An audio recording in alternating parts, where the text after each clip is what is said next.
కేజ్రీవాల్కి సంబంధించి ప్రస్తుతం జైల్లోనే ఉన్నారు. ఆయన త్వరలోనే బెయిల్లో బయటకు వస్తారా?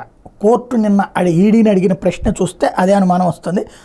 సరిగ్గా సార్వత్రిక ఎన్నికలు సమీపిస్తున్న సమయంలో ఢిల్లీ సీఎం కేజ్రీవాల్ని ఎందుకు అరెస్ట్ చేశారని ఎన్ఫోర్స్మెంట్ డైరెక్టరేట్ సుప్రీంకోర్టు ప్రశ్నించింది. అరెస్టును సవాల్ చేస్తూ కేజ్రీవాల్ వేసిన పిటిషన్ మీద జస్టిస్ సంజీవ్ ఖన్నా, జస్టిస్ దీపాంకర్ దత్తాల ధర్మాసనం ఎదురు మంగళవారం వాదన కొనసాగింది. ఈ సందర్భంగా ధర్మాసనం ఈడీ తరపున హాజరైన అదనపు సొలిసిటర్ జనరల్ ఎస్వి రాజుని పలు ప్రశ్నలు అడిగింది. మనీ లాండరింగ్ కేసును 365 రోజుల్లో పూర్తి చేయాలని నిబంధనలు ఉండగా ఢిల్లీ మద్యం కుంభకోణం కేసులో మనీ లాండరింగ్ ఆరోపణ మీద న్యాయ ప్రక్రియ ప్రారంభానికి కేజ్రీవాల్ అరెస్ట్కి మధ్య చాలా సమయం ఎందుకుందని అడిగింది. ఈ కేసుకు సంబంధించినటువంటి అటాచ్మెంట్లు ఏమైనా ఉంటే వాటికి పిటిషనర్తో ఏమైనా సంబంధం ఉందని కూడా ఆరాధించింది. వ్యక్తి స్వేచ్ఛ అత్యున్నతం, దాన్ని ఎవరూ కాదనలేరని పేర్కొంది. ఇదే కేసులో కస్టడీలో ఉన్న మాజీ deputy CM Manish Sisodia bail petition మీద ఇచ్చిన తీర్పులో మొదటి భాగం ఆయనకు అనుకూలంగా, రెండో భాగం వ్యతిరేకంగానే ఉంది.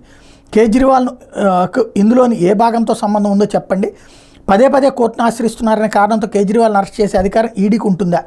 శుక్రవారం విచారణలో వీటికి సమాధానం ఇవ్వండి అదనపు సొలిసిటర్ జనరల్ ధర్మాసనం ఆదేశించింది. కాబట్టి ఎల్లుండి ఏం చెప్తారనేది చూడాలి.